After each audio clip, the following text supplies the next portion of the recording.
Ողջույն։ Factor TV հյուրա ռազմաքաղաքական հարցերով փորձագետ Արմինե Մարգարյանն է, բարձես, Տեգին Մարգարյան, ավելի ընդհանուր հարցից սկսենք,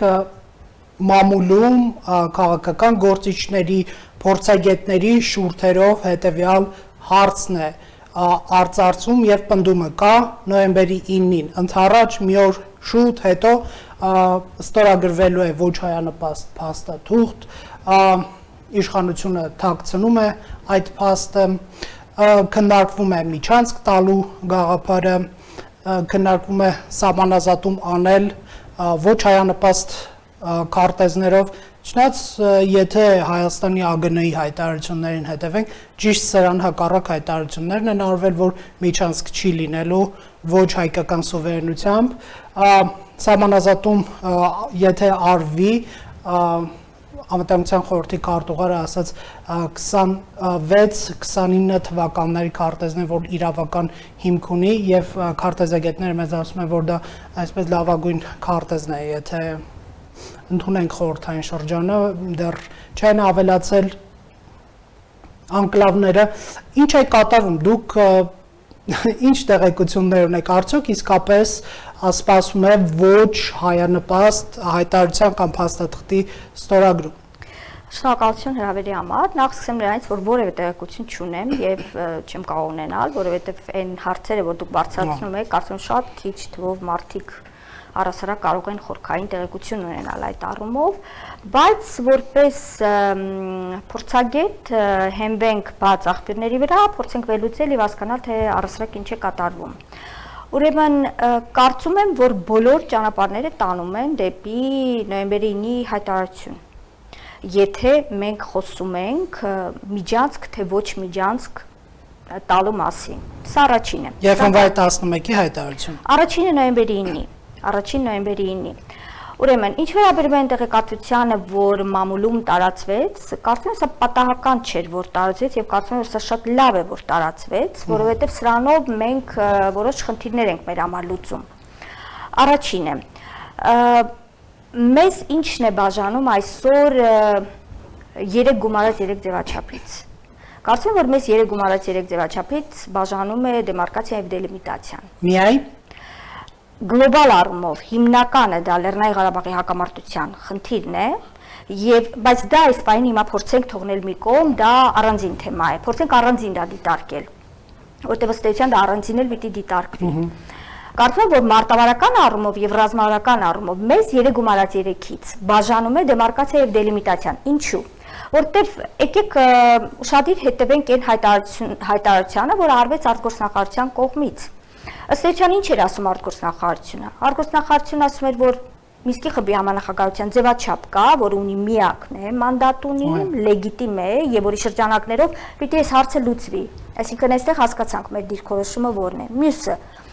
Երակոմ ձևաչափով տրանսպորտային կապուղիների ապաշրջափակման հարցն է քննարկվում Հայաստան, Ադրբեջան, Ռուսաստան Եվ այստեղ հղում է արվում ուրեմն փետրվարի 11-ի փաստաթուղթը։ Այնուհետև ինչ վերաբերում է հունվարի 11-ի։ Ինչ վերաբերում է դեմարկացիային եւ դելիմիտացիային։ Այստեղ խոսվում է այն մասին, որ դեմարկացիայի դելիմիտացիայի հնարավոր գաղափարը, ոչ թե հարցը, այն հնարավոր գաղափարը քննարկվել է նաեւ Երակոմ ձևաչափում, բայց ամենակարևորը սրա շարունակությունն է, այն որ Միսկի խմբի համանախագահող մյուս երկրները, Միացյալ Նահանգները եւ Ֆրանսիան, ինչպես նաեւ Եվրոպական միությունը, առաջարկել են խորհրդատվական իրենց աջակցությունը ցուցաբերել եւ ապաշրջափակման հարցերի առումով եւ դեմարկացիա եւ դելիմիտացիայի հարցերի։ Հա, բայց այստեղ հակադրվում է ռուսական պաշտոնական տեսակետը, պարոն Պուտինը հայտարարեց, որ ոչ ոք անելու բան չունի, Ռուսաստանում են այդ քարտեզները, Հայաստանն ու Ադրբեջանը կնստեն եւ կաշխատեն։ Հասկանանք թե ինչու դա արվեց, պարզապես այդ հայտարարությունը չարվեց։ Տեսեք, եթե դեռ ամիսներ առաջ ռուսական կողմը հայտարարում էր, որ պատերազմի տարելիցին, այդ չարաբաստիկ տարելիցին հաշվետվություն է ներկայացնելու կատարված աշխատանքների մասին։ Այդ հաշվետվությունը չէ լինելու ուղղակի հայտարարություն, ասես Զախարովայի մակարդակով կամ նախարար Լավրովի մակարդակով։ Բնականաբար որպեսզի ռուսական կողմը նաև ընդգծի իր ջանքերը եւ կատարած աշխատանքները, ամենաիդեալական տարբերակը եթե լինի եռակողմ փաստաթուղթ, որտեղ կընդգծվեն այն կետերը, որոնք արվել են։ Երբ մենք հետևում ենք եռակողմ նոյեմբերի 9-ի փաստաթղթին, մենք տեսնում ենք, որ կետերն են իրականացվել, որոնք չեն իրականացվել Արցախի պատերազմից հետո Արցախին վերաբերող կետերը, այո, այնտեղ կա հատված օրինակ Լաչինի միջանցքի վերաբերյալ, որ կողմերը պիտի ուրեմն փոխադարձ համաձայնությամբ 3 տարվա ընթացքում համաձայնեցնեն շինարարության պլան, նոր ուղու կառուցում։ Նոր ուղու, այո, այս վերաբերյալ Ձայն չկա, որտեղ սա վերաբերում է հենց կոնկրետ Արցախին, սա վերաբերում է Արցախի հիմնախնդրին։ Այս առումով որևէ բան չի արվել, բնականաբար այս առումով որևէ ուրեմն ձևակերպում այդ հնարավոր եռակողմ, հա, մեզ սպասվող փաստաթղթում չի կարող լինել։ Փախստականների ներքին տեղահանվածների վերաբերյալ, որոնք հարցը պիտի լուծվի ՄԱԿ-ի փախստականների հարցով գերագույն հանձնակատարի, հա, հովանու ներքո։ Սա էլ վերաբերում է հիմնախնդրին, այո, այս առումով էլ ըստ էության որևէ հստակ ձևակերպում չի կարող լինել։ Հստակ ձևակերպում կարող է լինել միայն ինչի վերաբերյալ, այն շրջանների վերաբերյալ, որոնք վերադարձվել են Ադրբեջանին, գերիների վերաբերյալ, ընդ որում գերիների հարցը բավական խնդրահարույց է, որովհետև մենք հասկանում ենք, որ մենք ունեցել ենք գերեվարման դեպքեր փաստաթղթի ստորագրումից հետո այն տարածաշրջանում, որ եղել ռուսական կողմի խաղապահների ուրեմն պատասխանատվության։ Իրենք մոռանում են եւ ես հուսով եմ, որ եթե այս մասին հայկական կողմը բացահայտ գոնե չի խոսում, ապա երկկողմ եռակողմ մակարդակով այս մասին խոսվում է։ Եվ ինչն է մնում այնտեղ, որ ընթացքի մեջ է դրանք, ապա շրջափակման խնդիրն է, որի վերաբերյալ ինչ ձևակերպումներ կան։ Մասնավորապես ձևակերպումները հետևյալն են, որ բոլոր տրանսպորտային կապուղիներն են, ապա շրջափակվում, իսկ ինչ վերաբերում է Ադրբեջանը Նախիջևանին կապվող այդ հատվածը, ապա այստեղ Ռուսաստանին է վերապահվում ուրեմն ոչ թե վերահսկողությունը, այլ պաշտպանությունը, որովհետև այնտեղ օգտագործվում է ախրանը բառը, եւ հայկական կողմը հանձն է առնում ապահովել անվտանգությունը, որպիսի մարդիկ, բեռները եւ տրանսպորտային միջոցները անխափան կարողանան գնալ եւ գալ։ Ասացեք խնդրեմ, ինչ է նշանակում անխափան գնալ գալ։ Սա իրավական տերմին չէ։ Սա կարող է լինել քաղաքական սակարկման համար ուրեմն շատ այսպես ուժեղ տերմին, որը ըստ էության եւ կա փաստաթղթում։ Հետեւաբար այն, որ ադրբեջանական կողմը եւ թուրքական կողմը ասում է, որ սա լինելու է միջանցք, իրանք հեվում են հենց այս ձևակերպման վրա։ Անխափան բառի վրա։ Անխափան միանշանակ, որովհետեւ օրինակ Լաչինի միջանցքի պարագայում այդպիսի արտահայտություն չի օգտագործվում փաստաթղթում, բայց հնարավոր այդ միջանցքի Զանգեզուրի, հա, հնարավոր ուրեմն այսպես կոչված միջանցքի վերաբերյալ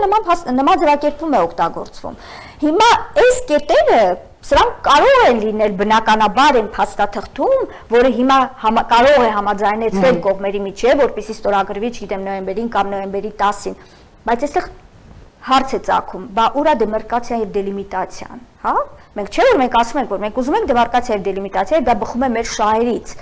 Եվ ես կարծում եմ, որ հենց այստեղ է թաքնված շան գլուխը, որտեղ համաձայնության չեն գալիս կողմերը դեմարկացիայի հարցում։ Ես կարծում եմ, որ հայկական կողմը ընդգծում է հետևյալը, որ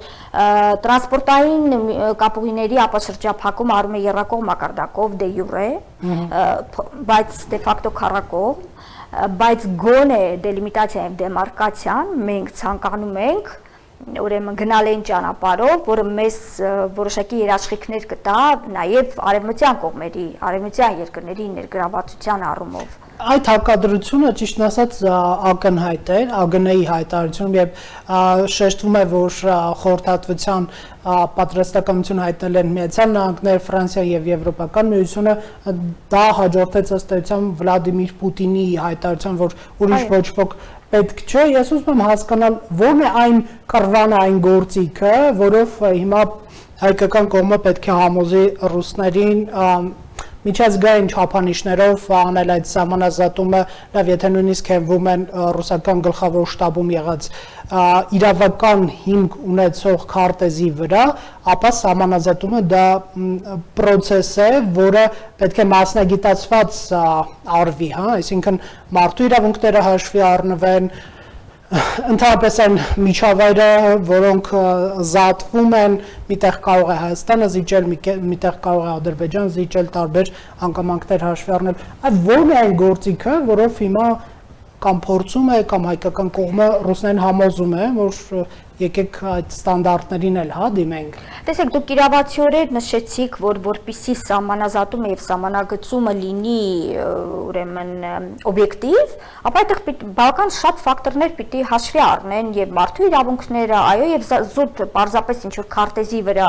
սահմաններ չեն, որոնք պիտի նայենք ու գնանք GPS-ով, հա, այդ սահմանը անցկացնենք։ Շատ պարզ բան է, կուտ գյուղի գյուղացին պետք է չապրի ադրբեջանական զենքի սպառնալիքի տակ, այն մարդու իրավունքը դա է, որին ձգտում է ըստ էության ըստ ԱԳՆ-ի Հայաստան։ Այո, եւ հենց հարցը նա է, որ եթե գործընթացը լինի եռակողմ մակարդակում դե յուրե, բայց երբ մենք ասում ենք եռակողմ, մենք պիտի հիշենք, որ այդ եռակողմը շատ հանգիստ դառնում է քառակողմ։ Թուրքիան էլ հետ է։ Այո, քառակողմ։ Ապա այստեղ միջազգային իրավական այդ ձեր ասած մեխանիզմները, իրանք պարզապես քաղաքական ուրեմն առևտրի օբյեկտ են դառնալու։ Հետևաբար ես կարծում եմ, որ հայկական կողմը փորձում է մաքսիմալ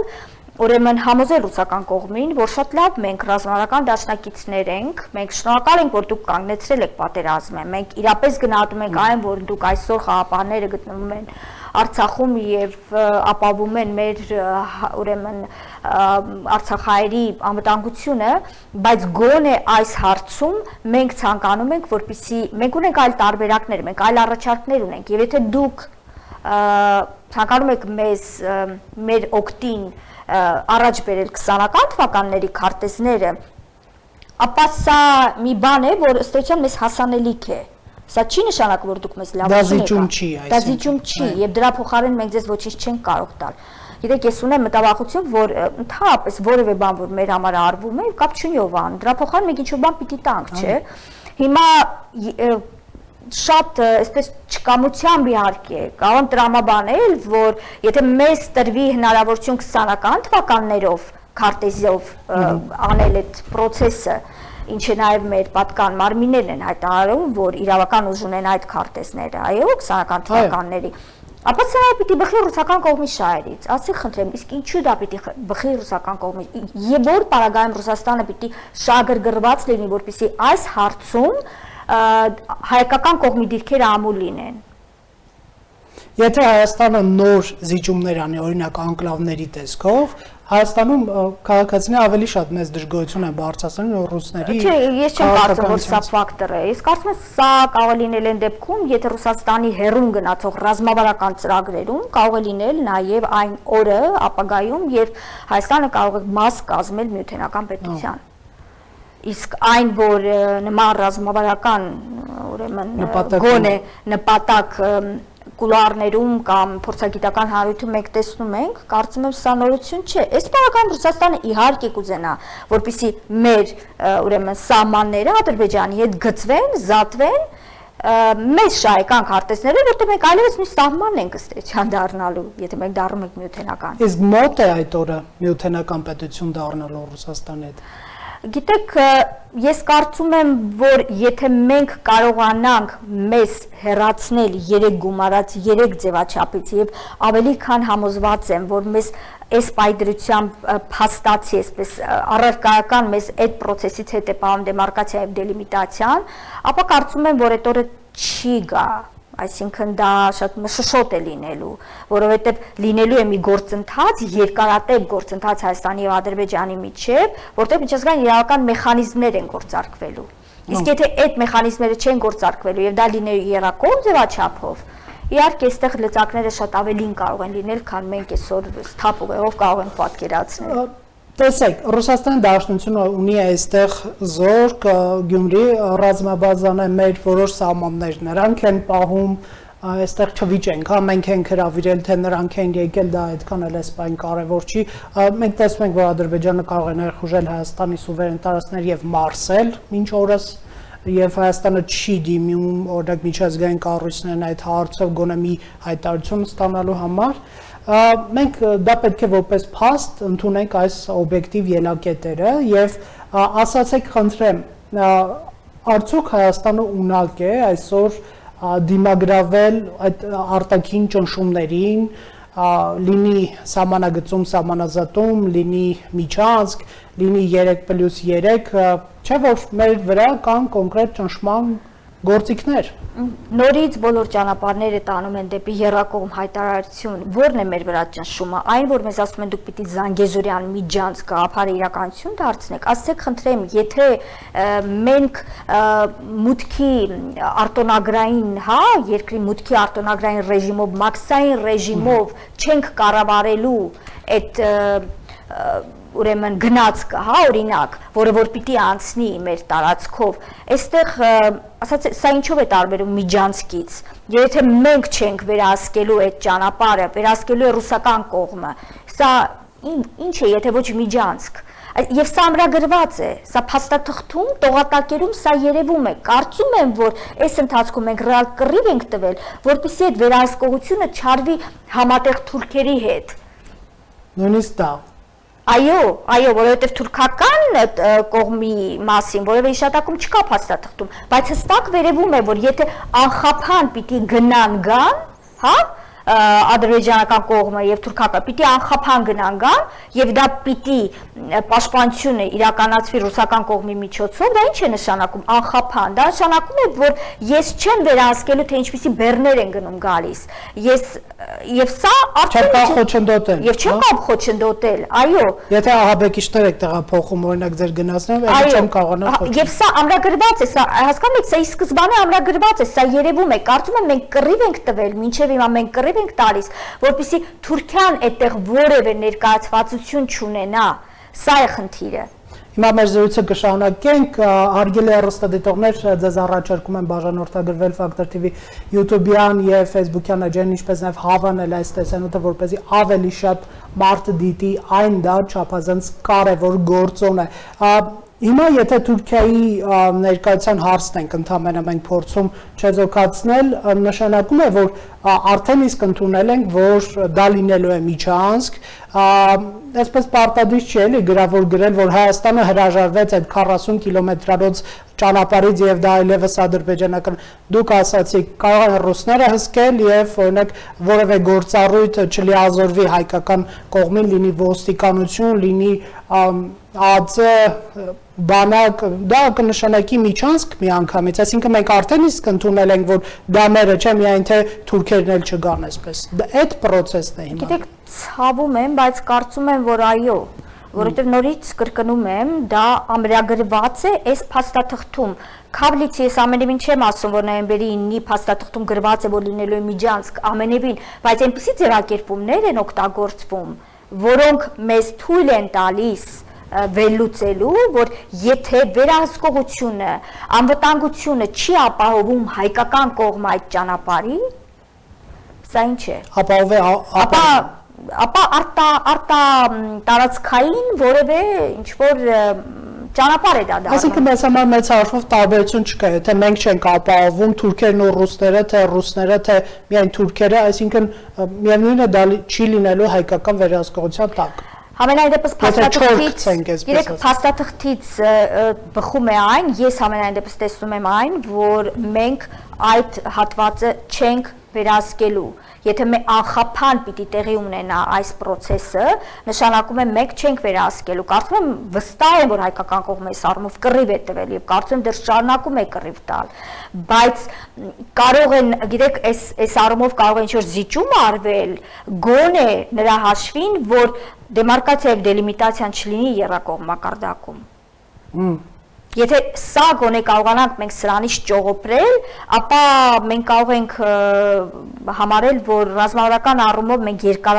երկարաժամկետ հեռանկարում բավական լուրջ հարցեր ենք մեր համալուծում, որովհետև եթե այն փաստաթուղթը, որ հիմա ասում են, հա, ինչ որ այդպիսի շշուկներ կան, որ քննարկվում է,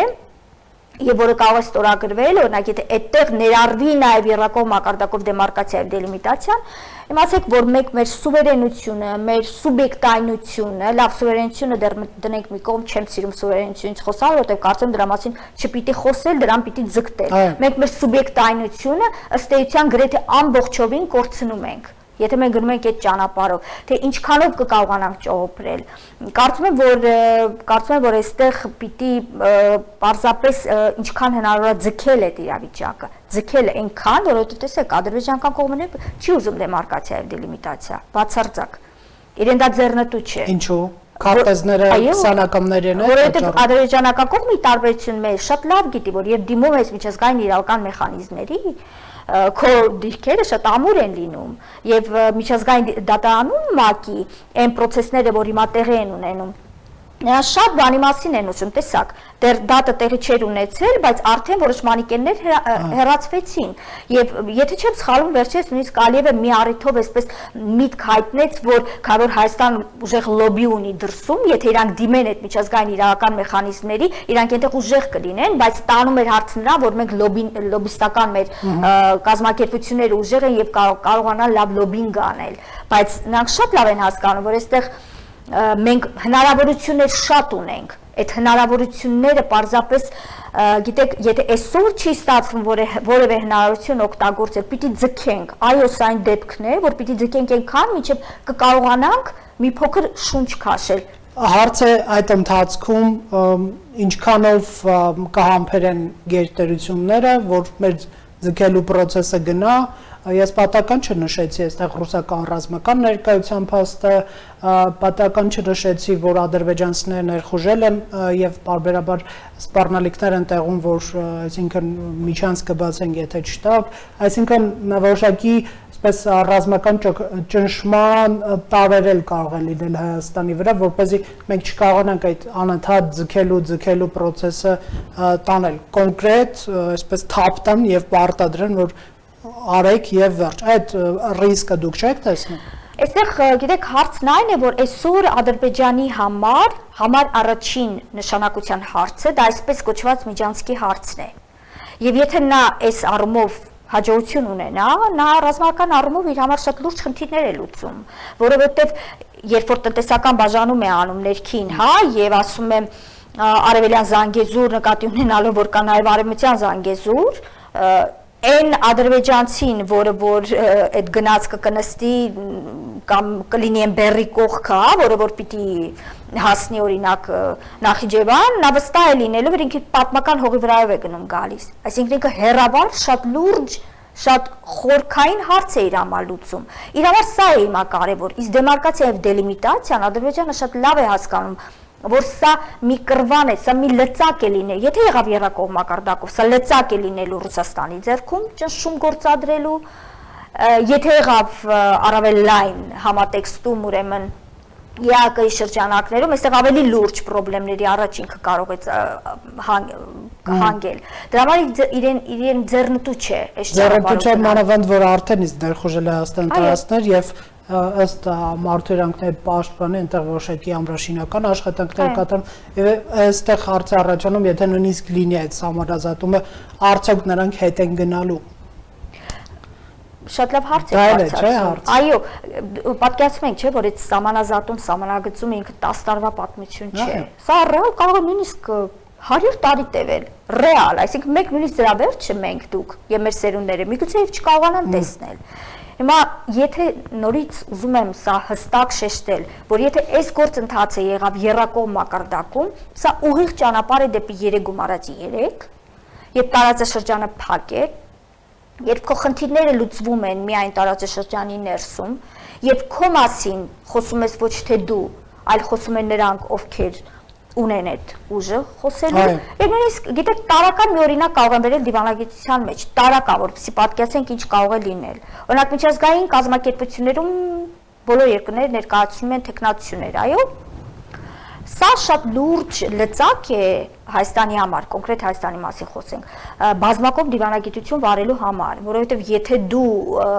աջակցում ես X պետության տեխնացուին, ապա ենթադրվում է, որ նա էլ քեզ է աջակցելու, այս ամեն ինչ արում է ելնելով համատեղ շահերի, համատեղ մոտեցումների, պատկերացումների։ Ես սա մեզ հնարավորություն է տալիս սուբյեկտայնություն ընդգծել։ Մենք այստեղ սուբյեկտ ենք լիրավ, միջազգային իրավունքի սուբյեկտ ենք լինում եւ հնարավորությունները մեծ են լինում մանևրելու, խոսելու,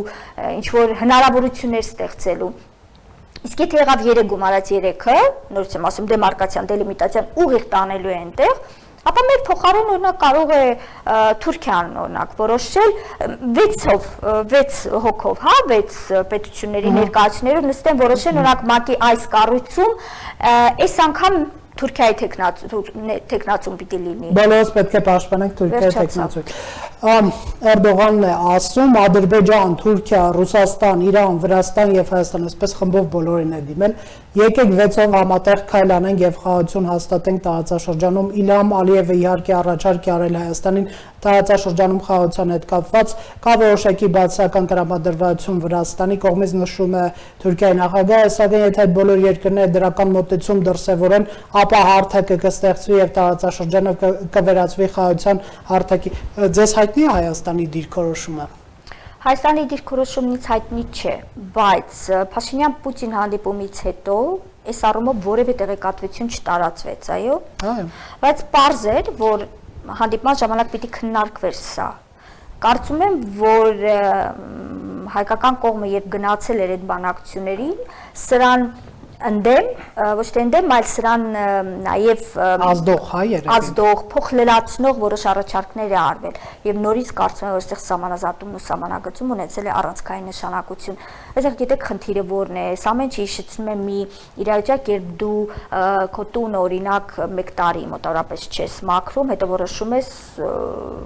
կապիտալ, հա, վերանորոգում իրականացել, բոլոր խնդիրները բացվում են։ Դրա համար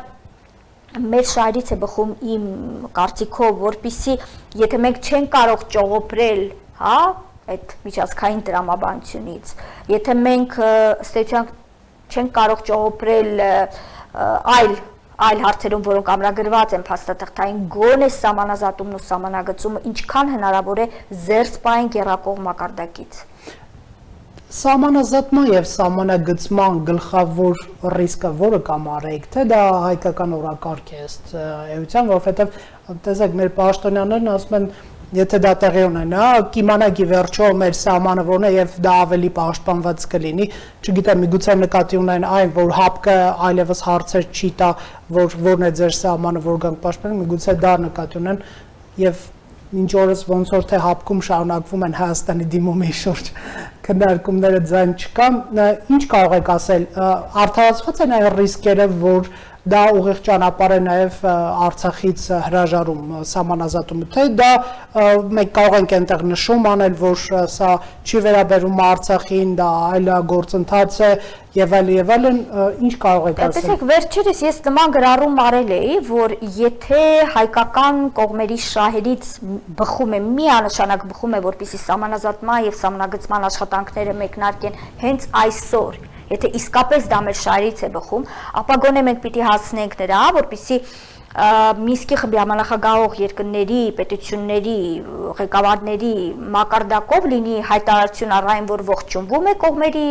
ուրեմն քայլերը գնալ սահմանազատման եւ սահմանագծման, միևնույն ժամանակ հորդոր լիներ կողմերին վերադառնալ Մինսկի խմբի համանախագահության ձևաչափով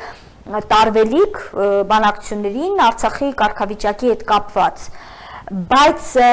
սա միայն այն պարագայում կարող է որտեվ նույնիսկ սրանից հետո Ալիևը միևնույնն ասել է, դա հեչ պարտադիր չէր, որպեսզի այդ փաստաթղթում սևը սպիտակի վրա նշվի, որ Արցախը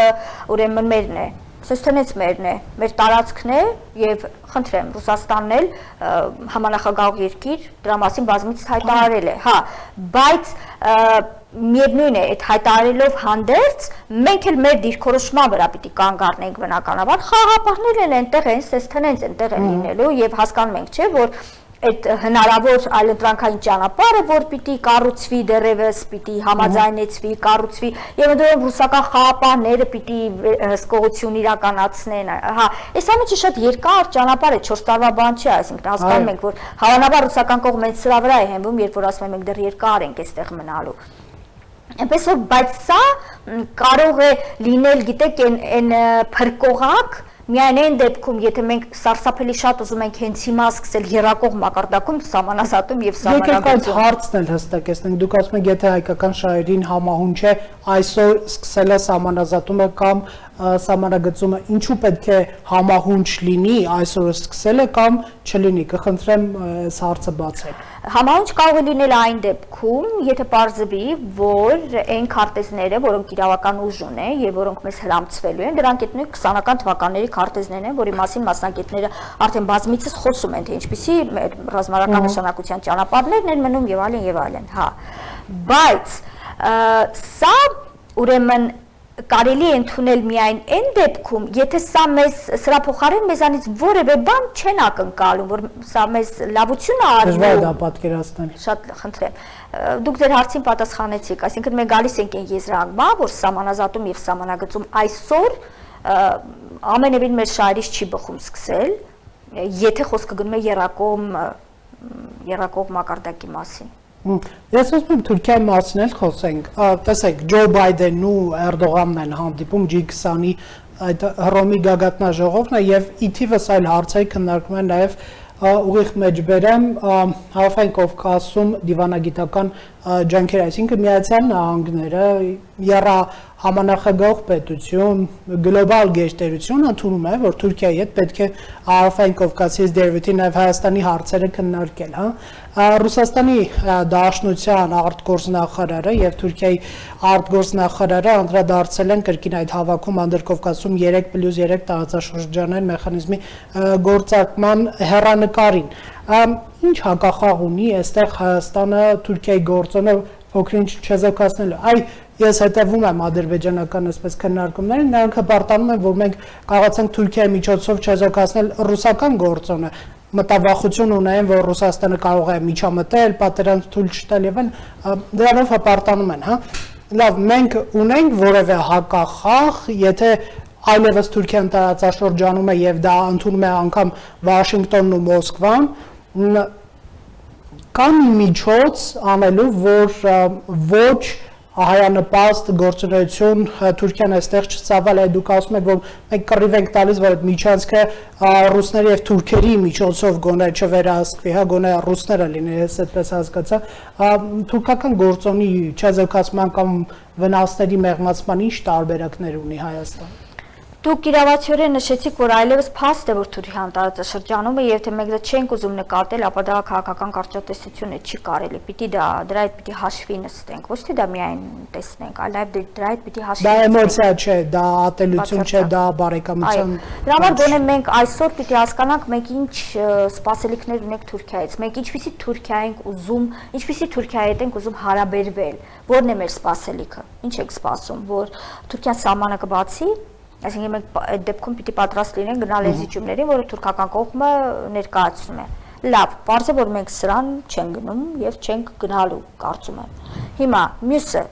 մյուս ֆորմատը, որտեղ որ Թուրքիան դե յուրե այսպես լավ կամրապնդվի եւ ուզենք չուզենք պիտի իր հետ խոսենք, նորից այդ բոլոր ճանապարհները տանում են 3 գումարած 3։ Այսօր չափազանց վտանգավոր է, այո, որ Արևմտյան կողմը, ամերիկյան կողմը նաև թուրքական կողմի հետ խոսում է դիվանագիտական ջանքերի մասին, որոնք տարվում են այս տարածաշրջանում, հա։ Սա նշանակում է, որ ամերիկյան կողմը իր հարցն է սրանով լուծում։ Նա հստակ է եղում Ռուսաստանին, որ նույնիսկ եթե դու այնտեղ, հա, Հարավային Կովկասում թուրքերի հետ այսպես չորբաներ եք հիմնել եւ այլն, Թուրքիան մեր դաշնակիցն է եւ նորմալ է։ Ինքը այնտեղ այնքան ժամանակ, քանի դեռ մենք դա ուզում ենք, քանի դեռ մենք թույլ ենք տալիս դա։ Հիշեք ձեր խոսքը մի բան էլ ես նշեցնեմ, Արմեն Գրիգորյանն էլ հայտարարում է, որ մենք Թուրքիայի հետ հարաբերություններ քննարկում ենք Ռուսաստանի հետ, հասկանալու ապագան ինչպես կարող է լինել։ Դե հիմա Զուտ համեմատության համար։ Գիտեք, դե հիմա այսպես ասեմ, եթե մենք որոշել ենք շատ խոսել Ռուսաստանից եւ ասել թե ինչքան կարեւոր է որ առհասարակ ամենտեղ Ռուսաստանը կա, շատ լավ է, թող գնանք այդ ճանապարհով, եթե դա մեր համար ինչ-որ հարց է լուծելու, ուրեմն կարող ենք ինչքան օրվա մեջ 10 անգամ ենք խոսում, այդ 10-ը կարող ենք հարտած դարձնել, եթե դա մեր համար որևէ հարց լուծելու է, հա։ Ինչ գրագետ իհարկե աշխատենք միգուցե։ Այդպես, այնպես որ կարծում եմ մենք այստեղ պիտի պարզապես բավական ակտիվ արևմուտքի հետ լինենք։ Մենք պիտի մաքսիմալ արևմուտքին հասցնենք այն գաղափարը, որ մենք ամենևին չենք ուզում մեր տարածաշրջանում Թուրքիային տեսնել որպես արևմուտքի ներկայացուցիչ։ Սա մեր շահերից չի բխում։ Եվ նորից եմ ասում, բոլոր ճանապարհները տանում են 3 գումարած 3։ Եթե դա իրականություն դարձավ, մենք այսուհետ արևմուտքին մեր տարածաշրջանում տեսնելու ենք Թուրքիայի տեսքով։ Եվ գալու է երկընտրանքը Թուրքիա թե Ռուսաստան եւ Հայաստան չի կարողանալու արտաքին անկախ քաղաքականություն վարել, որովհետեւ միշտ այդ երկընտրանքի առաջ են լինելու, բայց հետաքրքիր է արևմուտքը հասկանում է, որ կորցնում է մի ամբողջ տարածաշրջան, թե նրանք Թուրքիային դիտում են իրենց դաշնակից եւ միգուցե իրենց ներկայությունն էլ փորձեն Թուրքիայի միջոցով ապահովել։ Տեսեք, արևմուտքը ամենևին չի համարում, որ ինքը տարածաշրջան է կորցնում, նորից, որովհետեւ Թուրքիան ՆԱՏՕ-ի դաշնակից է։ Ամենևին, այսինքն արևմուտքը կարող է համարել, որ ինքը ներկայացված է այստեղ Թուրքիայի միջոցով եւ նորից Թուրքիան անկախ արևմուտքից, ՆԱՏՕ-ից անկախ կամ, չգիտեմ, այսպես ռազմավարական իր պարտականություններից անկախ քաղաքականություն այս տարածաշրջանում կարող է վարել այնքան ժամանակ, քանի դեռ դա իրեն թույլ են տալիս։ Թույլ են տալիս, որովհետև կա որոշակի գլոբալ նպատակներ, որոնք առայժմ կարելի է իրականացնել պարզապես այդտեղ որևէ բան չանելով, բայց դրանք մի օր բացվելու են, եւ երբ որ դրանք բացվեն, կարող է պարզվի, որ այն ընթացքում, երբ Թուրքիան այսպես կոչված արևմուտքի ներկայացուցիչն է եղել այստեղ, մենք ամեն ինչ այսպես արդեն իրենց հետ քննարկել ենք, որոշվել է եւ որևէ մանևրելու հնարավորություն չունենք։ Դրա համար այստեղ եթե պետք է օրը 160 անգամ պիտի գովերքենք մեր ռազմավարական դաշնակցին եւ սա իրոնիայով ամենևին չեմ ասում, որովհետեւ թող չեմ կարծում, որ օբյեկտիվ կլինի գերագնահատել, հա, ռուսական կողմի աջակցությունը, որը եղել է պատերազմի կանգնեցման եւ այլնի առումով, բայց զուգահեռաբար մենք պիտի մաքսիմալ ջանքեր գործադրենք մեր արևմտյան գործընկերների հետ, որպեսզի այս տարբերակով հանկարծ արևմուտքը չգնա եւ գիտեք այսպես մի բան ասենք որևէ մեկը չի ասում որ լինելու է հեշտ մեր համար ցավոք սրտի մանավանդ հիմա որևէ բան չի կարող լինել հեշտ բայց ես օրինակ կարող եմ վերել Իրանը տեսեք Իրանի հետ մենք ինչքան գրագետ քաղաքականություն վարեցինք ինչքան ուրեմն դիրքորոշումները համակցվեցին համաձայնեցվեցին գործողություններն էլ համաձայնեցվեցին եւ ըստ էության տեսեք մենք ինչպեսի արդյունք ենք ստանում Դժվար էր, հեշտ չէր, շատ դժվար էր, բայց քաղաքականությունը եթե լինում է հեշտ, նշանակում է ստատիկ է լինում, որևէ բան չի արվում, հետո մի օր պարզվում է, որ դու պատերազմի առաջ ես կանգնած եւ Իրանին հիշեցրիք, Իրանը թույլ կտավ, որպեսզի չակերտավոր միջանցքի այդ տարբերակը գոյություն ունենա, որը մեր զրույցի սկզբում եք ասում, ռուսական վերահսկողությամբ, միգուցե թուրքական վերահսկողությունը դուրս գա,